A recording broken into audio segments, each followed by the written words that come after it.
porque de certa forma eles vão representar alguma aliança com a gente, Tiradentes, que tá ali, é um pé rapado, a gente pode matar.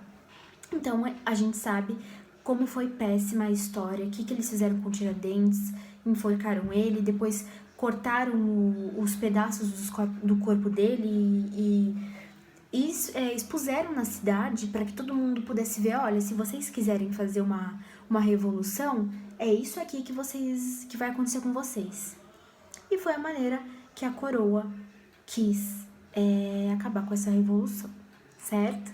Então é importante a gente saber isso, que foi um movimento querendo independência, um movimento elitista, um movimento em que a única pessoa punida severamente foi Tiradentes, que não era uma pessoa rica, não era uma pessoa de elite, e que não foi um movimento que, infelizmente, não conseguiu chegar ao fim.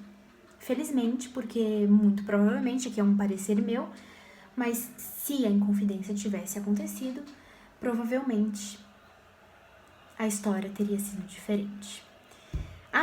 E outro aspecto importante também é que, embora eles quisessem independência, a Inconfidência, a luta principal deles não era a abolição da escravidão, tá? Então, talvez alguns até simpatizassem com a abolição, mas igual a Conjuração Baiana. A Conjuração Baiana lutou principalmente pela abolição da escravidão, mas a Inconfidência Mineira não.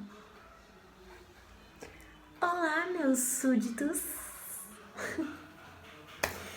Brincadeiras à parte, gente, estou aqui com essa coroa porque já estamos chegando ao final do nosso programa de hoje.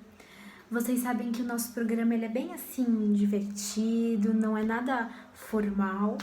A gente só tá aqui para explicar um pouquinho para vocês da história das cidades brasileiras.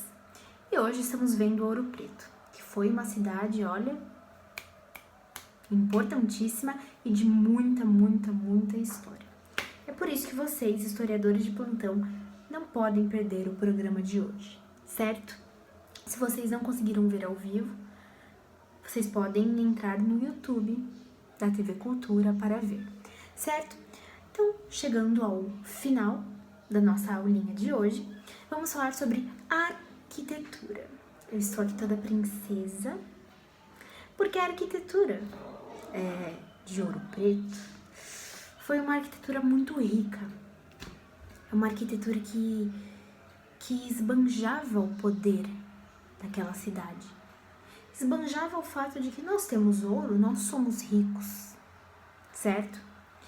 Por isso mesmo, né, por ter uma arquitetura tão rica, tão bonita, tão elaborada, a arquitetura brasileira, a arquitetura, na verdade, Ouro Preto, né, por conta de sua arquitetura, foi considerado patrimônio histórico pela Unesco. Bom, vamos ver hoje então duas importantes obras arquitetônicas, dois importantes pontos que são muito importantes para a história de Ouro Preto e que, né, quando acabar essa pandemia, a gente pode, quando for visitar Ouro Preto, a gente pode conhecer. A primeira, tô com a minha colinha aqui, gente.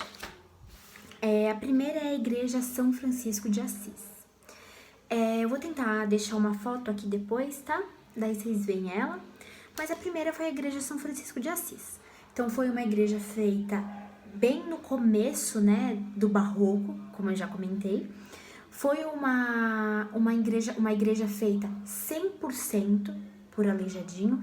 Então, não só a própria arquitetura da igreja, mas quanto os santos, as esculturas presentes nessa igreja, os detalhes no altar, enfim, tudo foi feito por Aleijadinho em ouro e em pedra-sabão, certo?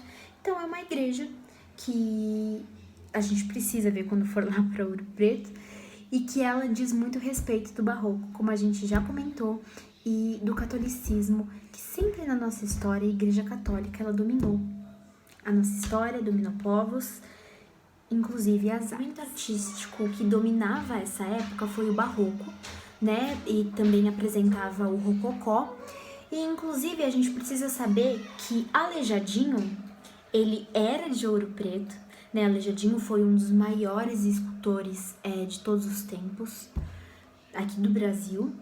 Ele nasceu em Ouro Preto e foi Aleijadinho que instituiu o Barroco no Brasil. E foi ele, por meio das obras feitas em Ouro Preto, que ele instituiu o Barroco. O Barroco é um estilo artístico que ele é cheio de detalhes. Ele quer mostrar principalmente temas religiosos, então ele trata muito sobre temas religiosos, com muita imponência, com muito ouro, com muito poder. Então a gente precisa estar ligado nisso. E que tem tudo a ver com o Ouro Preto, né? Ouro Preto, muito ouro, muitas igrejas, né? As maiores obras de Aleijadinho em Ouro Preto são as igrejas, inclusive a gente vai falar de uma aqui. E aí já dá pra gente já ter essa ligação aí, até com a própria coroa, né? Uma vez que foi a coroa que trouxe o catolicismo aqui para o Brasil. Bom, próximo ponto turístico, admito que foi o ponto que eu mais gostei. Assim que eu conseguir ir para Ouro Preto, eu pretendo visitar esse lugar, porque é muito incrível. Bom, eu tô falando sobre o Museu Casa dos Inconfidentes, que hoje é um museu, mas foi a casa onde, na verdade, aconteceram as reuniões para discutir sobre a Inconfidência Mineira. Bom, esse museu ele é localizado na casa, como eu já disse, onde os Inconfidentes faziam suas reuniões. E o que a gente consegue perceber olhando para essa casa? Eu já comentei que a Inconfidência Mineira ela foi um movimento feito pela elite. Então, quando a gente vai ver essa casa, a gente consegue ver que essa casa ela é uma casa de uma população mais rica, ela é uma casa grande, é uma casa que realmente representa a elite brasileira de Ouro Preto, né? A elite brasileira daquela época muito bem, porque é uma casa grande, é uma casa como se fosse uma fazenda. E também outra coisa que a gente pode, quando a gente vê a foto dessa casa, outra coisa que a gente tem que se tocar porque é por isso que eu falo, gente, história não é só você ler. Não é só você ler as informações, mas é também você fazer ligações. Então essa casa, quando a gente olha também, a gente consegue perceber que essa casa ela tá no topo de um monte. Ela tá afastada do centro, se não me engano, eu não vou falar aqui pra vocês, mas se não me engano ela tava a uns 10 quilômetros do centro, enfim, era longe do centro. Por quê? Porque a Inconfidência Mineira é uma revolução contra Portugal, então já era uma coisa que ia contra a lei, contra as normas da época, e eles não podiam ser descobertos. Mais tarde acabaram sendo traídos e foram descobertos, mas até então eles não podiam ser descobertos. Então eles queriam sim uma casa que ficasse longe do centro, para que ninguém pudesse ver, para que possíveis portugueses que estivessem na cidade de Ouro Preto não conseguissem ver o que estava acontecendo ali, né? Por que será que tantos homens estão indo todos juntos, num certo horário, numa mesma casa? Olha, isso aí pode ser alguma coisa esquisita, hein? Então, para isso não acontecer, então essa casa ela era longe do centro, certo? Gente, foi isso a aula de hoje. Espero que vocês tenham gostado. Espero que vocês tenham aprendido algumas coisas. O nosso intuito aqui é mais informar vocês sobre cidades e sobre a história brasileira, principalmente. E é isso. Espero que vocês tenham gostado. Now the world don't move to the beat of just one drum. What might be right for you